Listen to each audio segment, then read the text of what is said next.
नमस्कार. नवीशा रेसिपीमध्ये आपलं स्वागत आहे. तर आज आपण बनवणार आहोत अतिशय स्वादिष्ट, मऊ आणि तोंडात टाकताच विरघळणारी उन्हाळ्याची खास मिठाई आंबा मावा बर्फी. ही रेसिपी करायला खूप सोपी आहे आणि कमी साहित्यामध्ये तयार होते. चला तर मग वेळ न घालवता लगेच रेसिपीला सुरुवात करते. तर प्रथम साहित्य सांगते.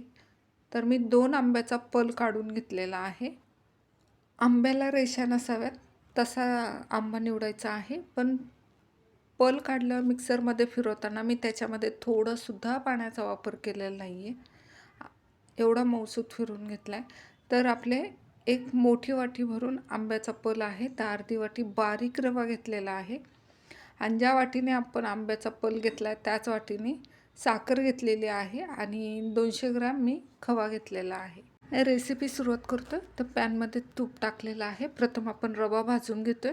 रवा पण आपण शिऱ्याला भाजतो तसा भाजून घ्यायचा नाही. रव्याचा फक्त कच्चापणा कमी करायचा आहे. हे बघा भाजून झालेला आहे. आता साईडला काढतोय. आता त्याच पॅनमध्ये आपल्याला 2 चमचे तूप टाकायचं आहे. एका आंब्याला 1 चमचा असे मी 2 आंबे घेतले होते तर 2 चमचे तूप टाकते भरून. आता आंब्याचा पल आपल्याला घोटून घ्यायचा आहे. मावा तयार करायचा आहे. हा आंबा मावा तुम्हाला रेडीमेडसुद्धा बाजारात मिळू शकतो. आता हा मावा तयार करताना आपण गॅसची फ्लेम स्लो ठेवायची आणि सतत हलवत राहायचं आहे.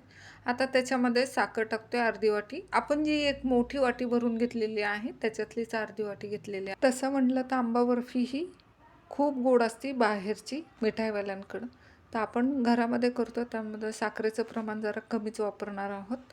आपला मावा तयार झालेला आहे. आता हा पूर्ण थंड करून घेणार आहोत.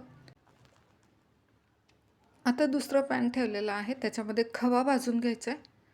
तर अगदी थोडीशी साखर टाकलेली आहे खव्यामध्ये आपण आणि खवा फक्त वितळून घ्यायचा आहे आपल्याला. हे बघा वितळून झालेला आहे. आता हे सुद्धा पूर्ण थंड करून घ्यायचं साईडला ठेवतोय. आता एका ताटाला आपण ज्या ताटावर बर्फी करणार आहोत त्या ताटाला थोडंसं तूप टाकून ग्रीस करून घेते.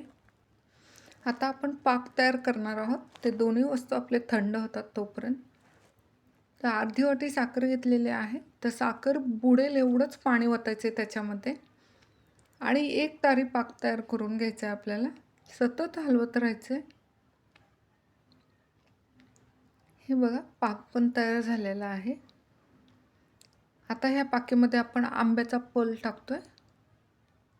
ही सगळी प्रोसेस आपल्याला स्लो फ्लेमवरच करायचं आहे. अजिबात गॅसची फ्लेम वाढवायची नाही आहे. आता त्याच्यामध्ये आपण रवासुद्धा टाकतोय. व्यवस्थित हलवायचं. खवासुद्धा आपण टाकून घेणार आहोत आत्ताच.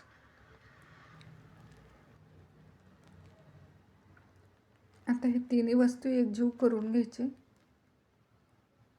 जोपर्यंत हे सर्व सारण कढईला सोडत नाही आहे तोपर्यंत हलवत राहायचं. पण एक नंबर लागते ही बर्फी. तोंडात टाकताच विरघळती. एवढी छान लागते. तयार झालेलं आहे. आता ओळखायचं कसं की हे झालं आहे म्हणून. तर थोडासा गोळा हातावर गोळी तयार होती का बघायचं. गोळी जर होत असेल तर झालेलं आहे. मग आता सर्व आपण जे ताटाला तूप लावून घेतलेलं आहे ग्रीस करून त्याच्यावर टाकून घेतो. पत्राला पण थोडंसं तूप लावून घ्यायचं आणि सर्व जाडी सेम करायची बर्फीची. आता त्याच्यावर थोडेसे काजू बदामचे मी तुकडे करून घेतलेले आहेत ते टाकून घेते.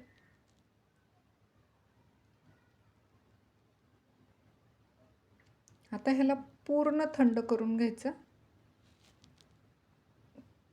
आता ह्याला थंड करायला ठेवूया आपण. हे बघा थंड झाले. थोडंसं झालेलं आहे. तर आपण चाकूच्या सहाय्याने त्याला वड्या पाडून घेऊ. नंतरनं वड्या जमणार नाही आहेत त्यामुळं आधी वड्या पाडून घेते मी. मग पूर्ण थंड करायचं. म्हणजे मला वाटतं जवळजवळ 6 ते 7 तास लागतात ह्याला थंड व्हायला. केवढं थंड होईल तेवढ्या छान अशा वड्या पडतात. नाहीतर तुकडे पडण्याची शक्यता असते.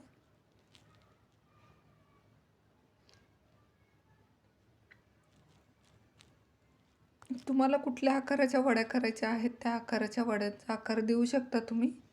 मी चौकोनी आकाराच्या केलेल्या आहेत. हे बघा आपलं हे मिश्रण पूर्ण थंड झाल्यात. आता वड्या काढतोय आपण. हे बघ, किती छान अशा पूर्ण थंड झाल्या ना वड्या खूप छान पडतात. मस्त अशा वड्या पडलेल्या आहेत. मी जरासं खाऊन बघितलं, साखरेचं प्रमाण पण बरोबर आहे, ना कमी ना जास्त. खूप छान झालेले आहे. नक्की ट्राय करा. अशा मी सगळ्या वड्या काढून घेते. तोंडात टाकताच विरघळणारी वडी झालेली आहे.